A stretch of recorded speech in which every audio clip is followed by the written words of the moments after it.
Aeroplani Air Force One ku udhëtonte presidenti i SBA Donald Trump drejt Zvicrës ndryshoi kurs mbi Atlantik dhe u kthye mbrapsht për shkak të një problemi të vogël elektrik. Sipas mediave amerikane, Trump do të hipte një aeroplan tjetër dhe do të fluturojë për në Davos, ku sot do të mbajë fjalën në forumin ekonomik botror. Para udhëtimit, Trump i ka dyfishuar kërcënimet për të marrë kontrollin e Groenlandës, duke thënë se nuk ka kthim pas.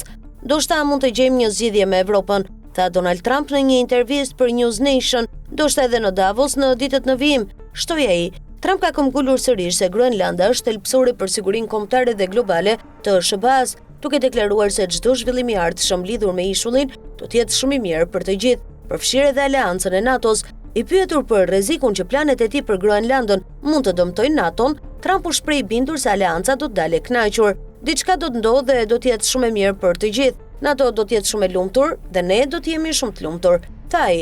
Trump deklaroi gjithashtu se është i bindur se një marrëveshje për Groenlandën do të arrihet, duke përmendur se gjatë takimeve të planifikuara në Forumin Ekonomik Botror në Davos, do të ketë diskutime të rëndësishme mbi këtë çështje. I pyetur se deri ku është i gatshëm të shkojë për ta siguruar Groenlandën, Trump u përgjigj shkurt: "Do ta mësoni." Ai tha se beson që edhe banorët e Groenlandës do të jenë të kënaqur me çdo zhvillim të ardhshëm. Deklaratat e Trump kanë nxitur reagime të forta në Europë. Presidenti francez Emmanuel Macron kritikoi jashtë tonin e presidentit amerikan, duke deklaruar se nuk është koha për imperializëm apo kolonializëm të ri dhe duke kundërshtuar kërcënimet për tarifa dhe vendeve që refuzojnë marrjen e Groenlandës nga SBA. Edhe kryeministri polak Donald Tusk reagoi duke theksuar se Europa nuk mund të tregojë dobësi as ndaj armiqve dhe as ndaj aleatëve. Ndërkohë, Parlamenti Evropian ka njoftuar se do të ngrijë ratifikimin e marrëveshjes tregtare BE-SBA si përgjigje ndaj kërcënimeve të Trump për tarifa ndaj vendeve europiane që kundërshtojnë planet e tij për Groenlandën.